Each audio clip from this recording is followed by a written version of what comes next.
You're listening to RTL SA. You are indeed. Tuesday Talks. Dave Romero launched back into your office, I see. Is the weather still bad over there? In fact, the weather is fantastic, but I just thought you'd be so jealous that I'd rather come inside the office. I was considering about you, Noel, because I know. You know what? I'm changing the trivia question today. Oh, no! I'm coming making one about the movies. Dave, you're looking good. I'm not Thank feeling, you very much. Oh, thank you. But I'm not feeling so happy today, I won't lie. We start Why? on a dark subject. ESCOM. I'm about to do my nut, man. I tell you. Okay, at the risk of sounding like an idiot, which I'm not afraid to do, as you know, we can't change it, right?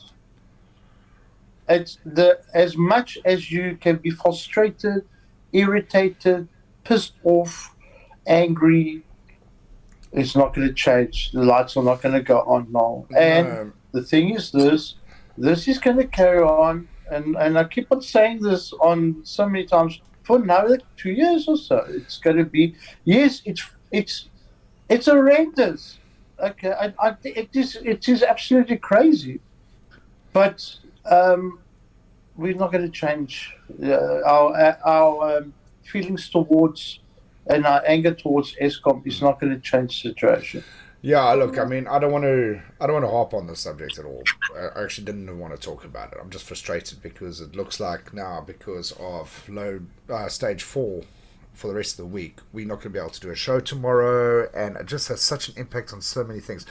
But more importantly, ESCOM came out yesterday and sort of ripped the band-aid off a little bit and said that we should brace ourselves because it's going to be like this, and it's probably going to get a bit worse as the year wears on.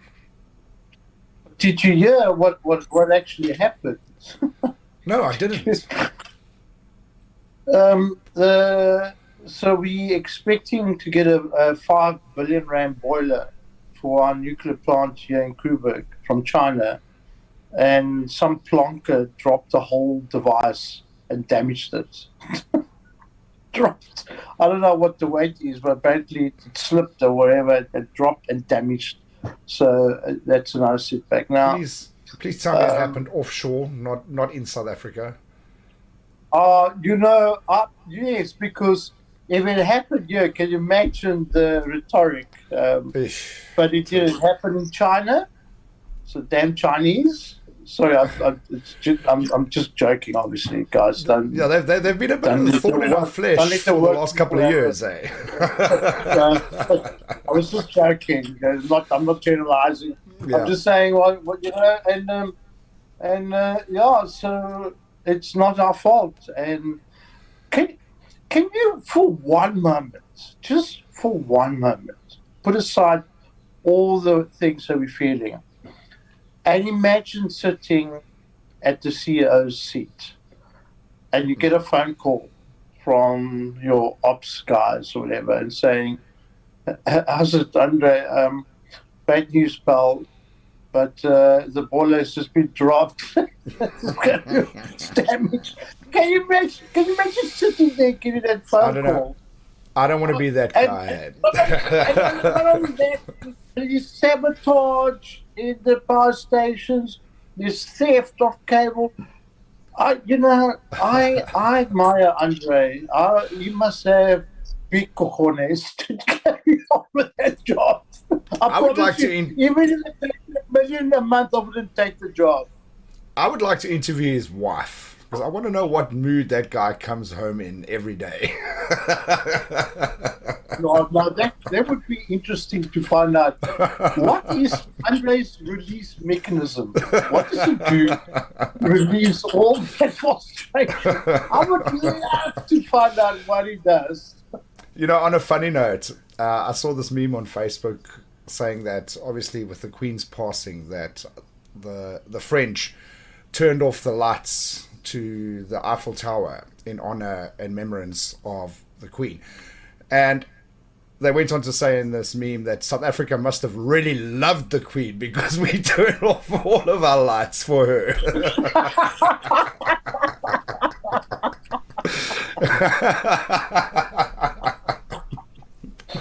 No, you see, you know what I love about we South Africans. Our sense of humor, I think, is legendary.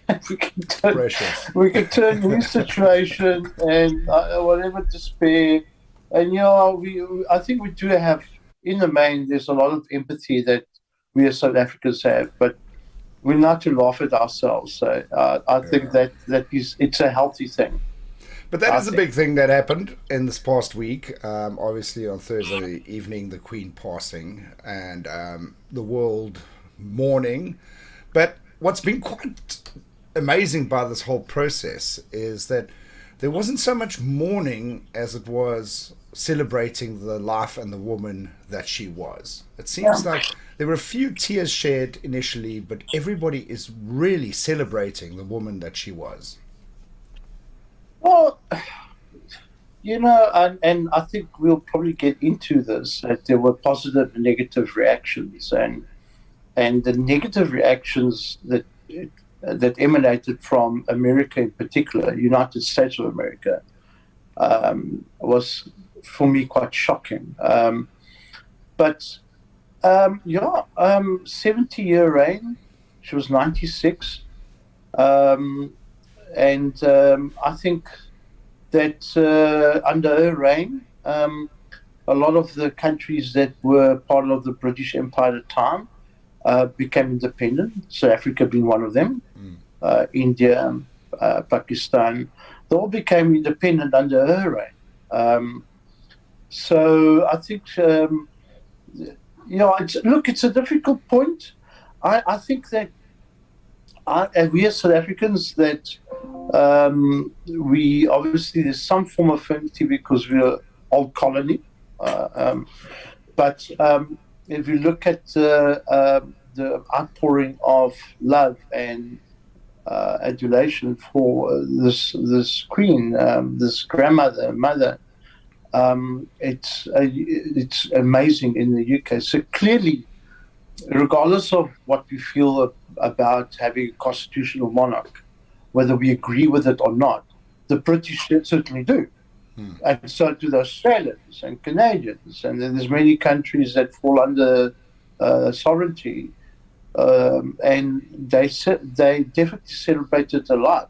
So regardless of what we feel, whether is it necessary or not, the fact is that the Brits feel so much aligned with it. I think the stats is something like 80% or something of all British people think the monarch is a good thing.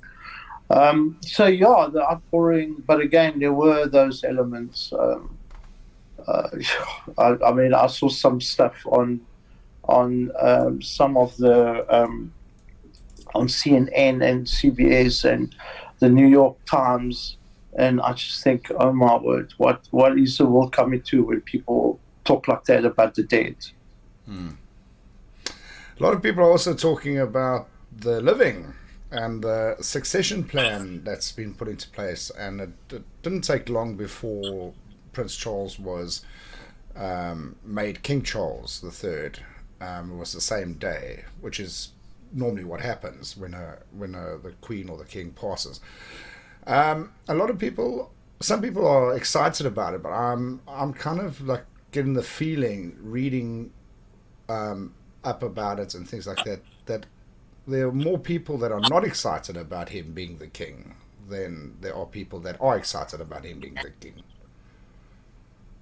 Yeah, well, and the reason for that is that he's a very outspoken kind of individual, and he doesn't exercise the same restraint that his mother did, and particularly in private. So that is the worry, that because he has said some controversial things in the past. So that is a concern.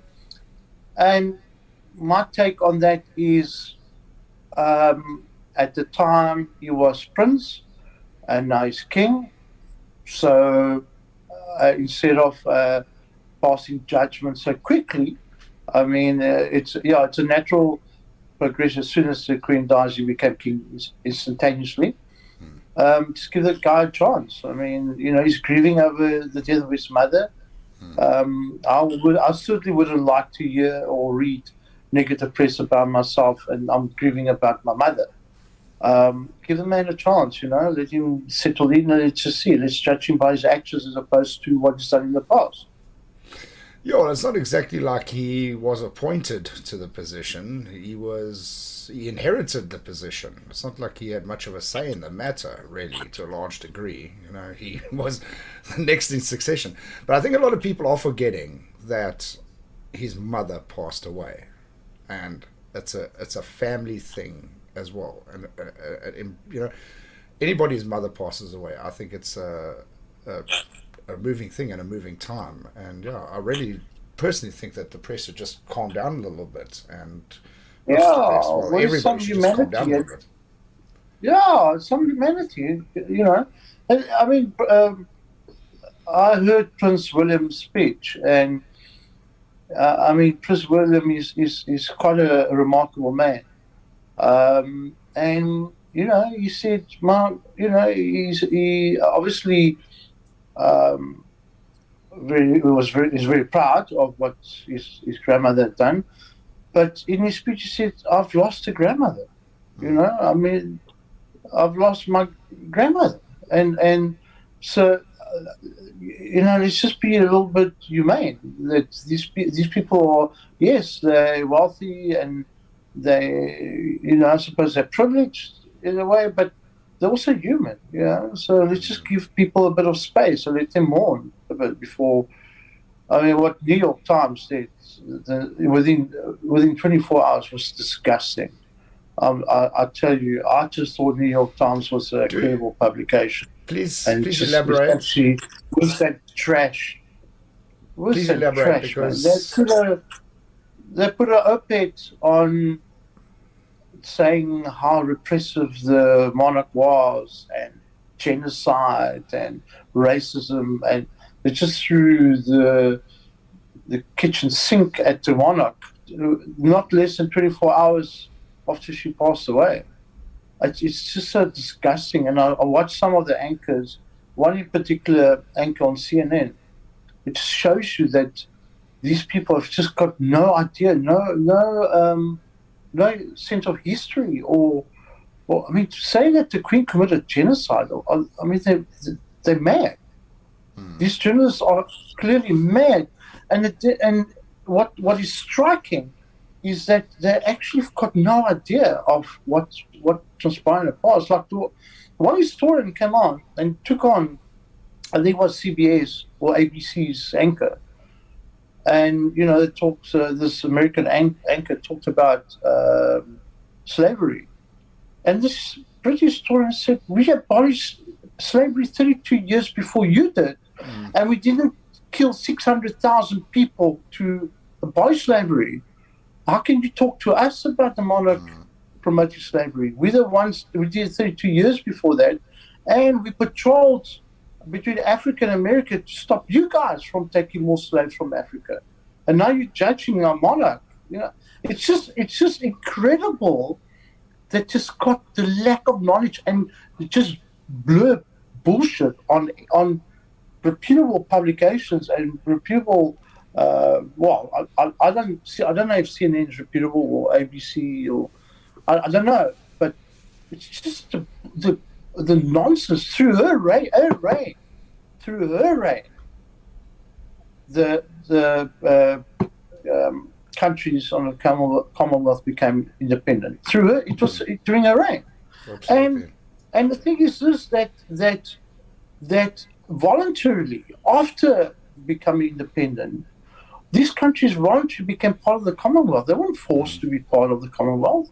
No one came and put guns to the head of the population, and they're happy to be part of the Commonwealth. And these people just trashing someone that just died. I mean, Why- it's I can't believe it. I can't.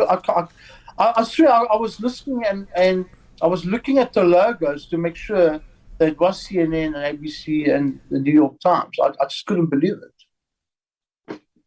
Why do you think the debate is raging now regarding the so-called genocide and slavery and all this stuff when we talk about this having been abolished over a century ago? Geez, I actually don't know the answer to that. No, it's just you know what? Look what's happening in Africa now. Now, never mind 100 years ago or 200 years ago. Look what's happening in Africa right now. Okay, we've got 55 countries in Africa. How many are functional properly or functioning properly? How many of those? Okay, where's the outrage?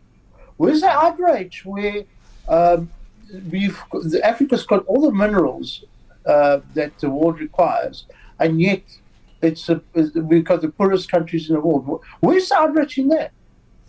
It's not colonized. There's no colonies or anything like that. And people become independent. The countries have become independent, and yet we have so much poverty, and there's no need to be poverty. But then no one talks about that. We're talking about slavery that 150 years ago, and talking about reparations. Britain did make reparations to the United States 200 years ago. It paid money. It made reparations. And there was an African leader that came on. I can't remember from which country, and she said, you look at the Far East that were also colonies, like Sri Lanka, Sri Lanka, Malaysia, Vietnam. These countries were all colonies, and now these are Asian tigers. They flourish, and the population are wealthy, and they do well. And here in Africa, why is that not happening? Why is not happening in Africa that we can't eradicate poverty? Can we stop blaming other people and just look at ourselves and look at our leaders? And why are the Americans not outraged? Why is there no outrage around this? Why is there no outrage that you have a country on our border, Zimbabwe, that under apartheid, it was the breadbasket of Africa, and through the liberation, it's one of the poorest countries in Africa. Why is there no outrage against that? And yet we trash the Queen and blame the Queen. We blame the Queen for the woes of Africa. It's bizarre. It is stupid. Bizarre. It's stupid. It's people not taking responsibility and just talking shit. The monarchy is very much and has become more symbolic than actual. They're not involved in legislation and actually running the country. People are now saying, I heard someone mention it this morning on one of the news sites and whatever, that the death of the Queen could now actually spell the end of the monarchy going forward. I don't know if that's true. I'm not quite sure that's even possible. Do you think that the monarchy could come to an end? That they could disband the monarchy at some point, or?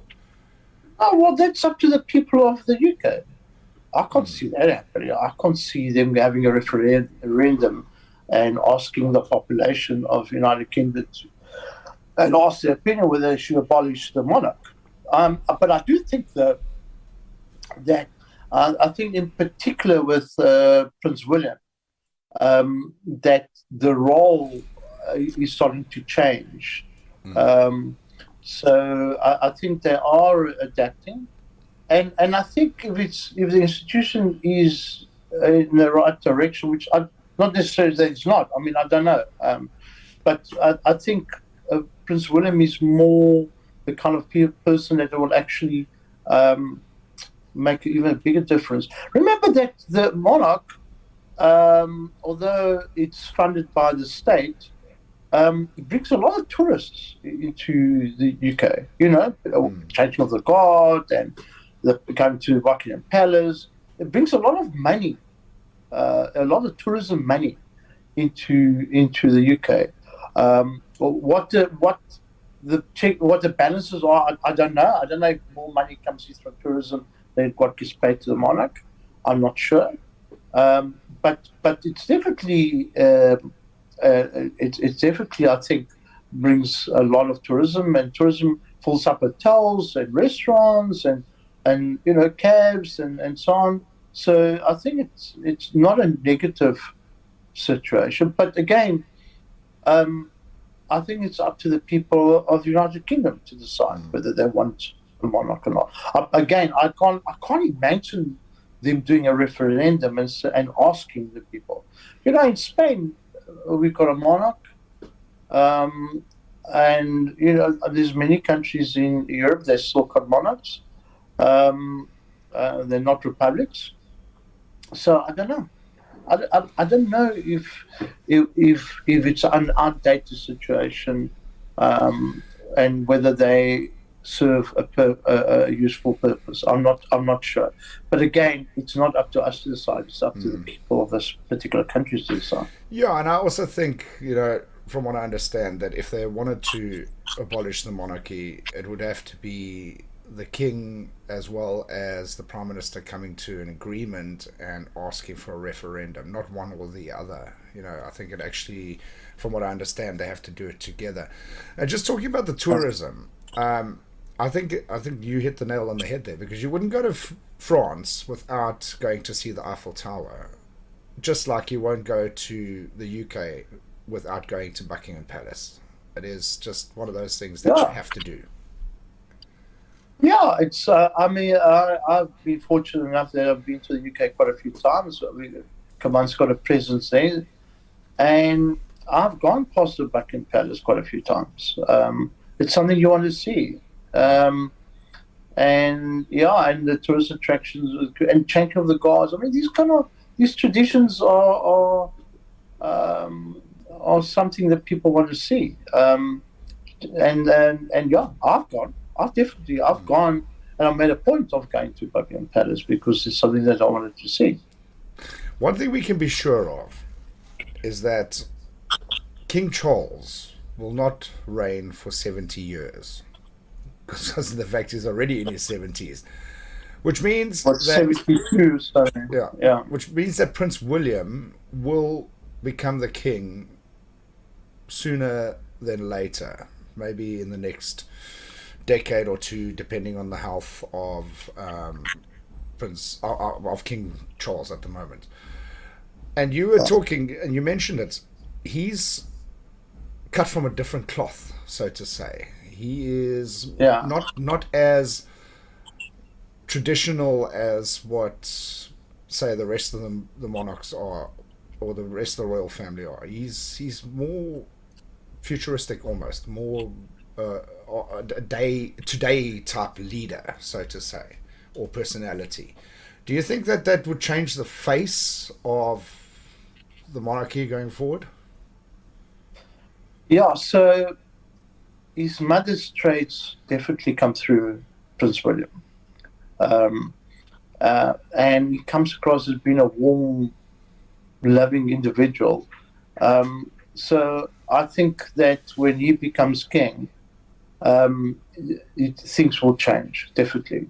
It will be more relaxed. I don't want to use the word relaxed. Um, More relatable. yeah, Less yeah, that's it. Yeah, less definitely, division between definitely. the hierarchy and the common people, so to say. Yeah, no, you'll break that. You'll. I think it has over the years become less the disparity, and I think that you'll carry on with that. I think Prince William would be a good thing when he becomes king, definitely. And by the way, he's well liked across the world. Prince Yeah. William, he's well liked. Yeah, What sort of difference do you think he can make? I know that he drives a lot of charity campaigns, and he's very supportive of a lot of world issues that are fighting hunger and things like that. Do you think that a position like that would help him make even a bigger difference to these core issues that he supports already? Yeah, he takes charity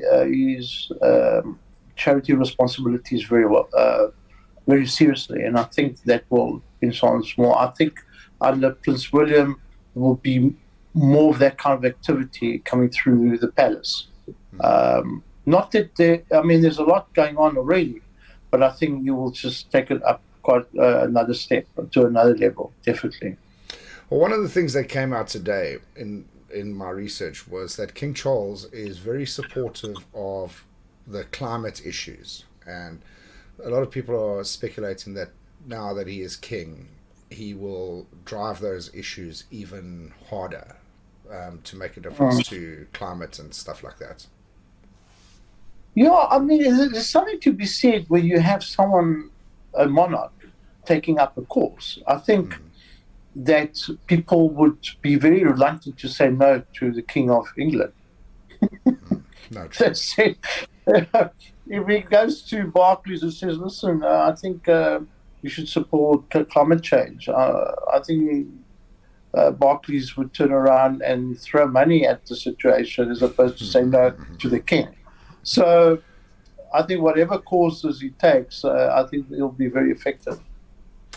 Well, we'll watch with bated breath to see what happens going forward. Obviously, the funeral is going to take place now in the next few days or so, and King Charles will climb into the role properly in the next week or two, and we'll have to just see what happens there, and how much Prince William how much of a role Prince William will play as well in this next phase of the royal family.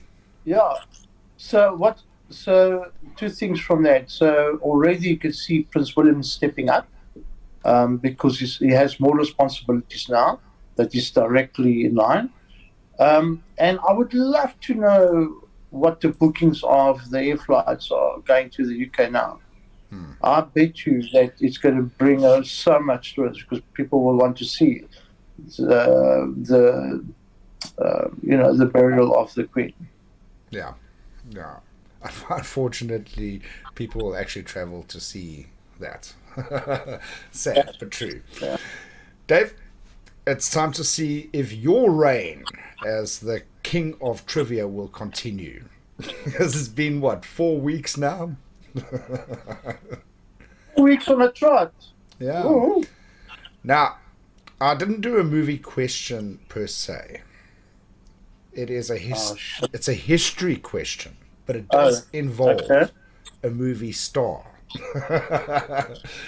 and a monarch. So it's like really relevant. Are you ready? Okay. Oh, you look nervous. Oh, my word. Okay. Time to test your knowledge with Power Play Trivia. Your Power Play Trivia question brought to you by Bev Miller. Dave, which movie star married the Prince of Monaco on the 18th of April, 1956? Oh, my words. No, come on. There's even a song about it. I don't believe it. Hey, There's even a song about it. Acting? Oh, Huh? Many. She was a superstar at the point. Richard Barlow. No. Okay, wait. Caroline. No. Your fall from grace. And how quickly one falls. And how quickly one falls. And I used that term very loosely because the correct answer, which I got from Marius, Bev, and Cheryl, was Grace Kelly. Oh, my word. No, I knew that one. Oh. I know you knew that one. Dave, have an excellent week, and I'll catch up with you again next week, Tuesday. You're listening to RTL SA.